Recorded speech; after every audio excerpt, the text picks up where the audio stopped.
Here is the payoff pitch, and it's hit in the air out to right field, deep back towards the fence, and it is gone. A grand slam home run for Maggie Farrell. 4 quick runs on the scoreboard as Milford will up their lead to 9-1. Once again, the Milford Lady Scarlet Hawks are headed to the MIAA playoff tournament. As Coach DiVitto and the girls wait for the postseason to get underway, I asked them to reflect on the 2016 regular season. We started off great. I thought we came out really guns blazing. And then we had that tough loss at Silver Lake, which, the one thing that really taught us, I think, is that we could battle. And then after that, I think we kind of hit a little bit of a lull, a little bit of a patch there in the middle of the season.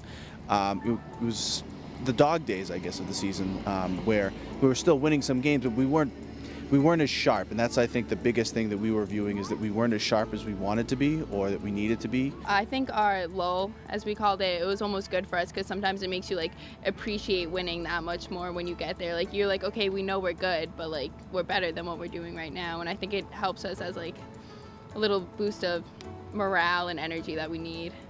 I think it was also a good little ego shock for us, that we understand that nothing's going to be given to us, and there's no easy win, there's no easy game. We're going to have to fight for every game, and I think going into playoffs, we know that every single game's going to be a battle. After a mid-season lull that saw the team lose 3 times in the span of 5 games, the girls found a way to refocus, winning their final 5 games, including statement victories over Mansfield and the previously undefeated Taunton Lady Tigers. I mean, not that we got too comfortable, but I think that the middle of the season kind of woke us up a little bit, made us think about why we were really here and what we wanted to accomplish. And then, this past week was really good for us, really picked us up a little bit, so I think we're ready to go in the playoffs. We had a great week to finish out the season, with Canton and then winning the league at all of our aims. And then a couple tough tests to finish the year with Mansfield and Maddie Latendra, who's one of the best pitchers and has been for quite some time in the Hockomock. And then probably the signature win of the season against Taunton. And, that was just an overall great team win. I thought there were a combination of things. Both Kelly and Allie pitched great for us that day. We had some timely hitting. And when you play those type of teams, the teams that can capitalize on any form of mistakes that happen in that game are going to win. And we were able to capitalize on a couple of their mistakes. But don't make any mistake about it, we still, I felt, kind of dominated that game. I think that the energy we had was unlike anything I've probably seen in the past 20 games. I think that we really came out strong. It started on the mound with our 2 pitchers, and it just kind of, added up from there with our hitters. Meg Jakes, 1-0 game, bottom 2, hits that 2-run home run, and I really and truly think that really turned the tide a little bit for us. When I went up to the plate, it was a 3-2 count, so I was a little nervous about that, but I think you have to put the big picture into perspective. You're hitting, every time you get up to the plate, you're hitting for your team. You're hitting to get the scoreboard one thing higher. So I didn't plan on hitting a home run I just kind of planned on doing my job and letting the next girl come up and do hers. But I think that gave us a big momentum boost. And so again, Milford softball finds themselves in a familiar position, duking it out with the best of the best in the Division I South bracket. The Lady Hawks have a lot of reasons to be confident heading into the tournament, with a strong mix of experienced upperclassmen and a crop of freshmen and sophomores who have contributed heavily to the team's success over the last 2 seasons.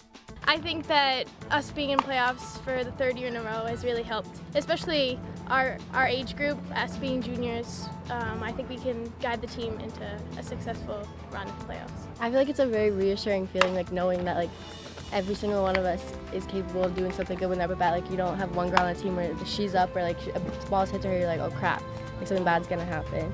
I would say one of our team's best aspects is the fact that you can count on anyone to get the job done, and being the upperclassmen, it's almost like a comfort thing that we do have the underclassmen that can pull through anytime that we need it. With Milford's season ending earlier than most teams in the state, it gives them an extra long wait to find out who their first-round opponent will be and when their first game will take place. All Coach DiVitto and the girls can do now is continue to keep themselves ready for when softball's second season finally begins. It's really difficult to see where we're going to be. We find out on Tuesday the 31st where we're going to end up. We view ourselves, depending on where the records end up, probably somewhere in that 7, 8, 9, 10 area. At 16-4, that's crazy to think, but that just shows how loaded the Division I South bracket is. And hey, listen, in order to be the best, you've got to beat the best.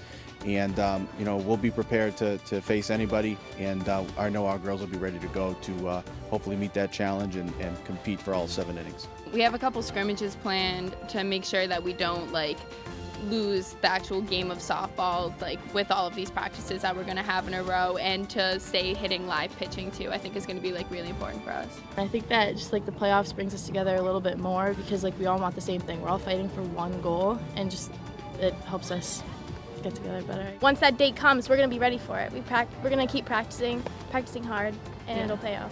When we've been as successful as we've been, the state championship banner is here at the school, and a lot of these girls have seen it, a couple of them have tasted it, and they want it again. And that drives them each and every time out. So we strive to be the best, and we have high goals and high aspirations for what it is that we want to do. And I'd rather reach for the stars than settle, and that's what we always say.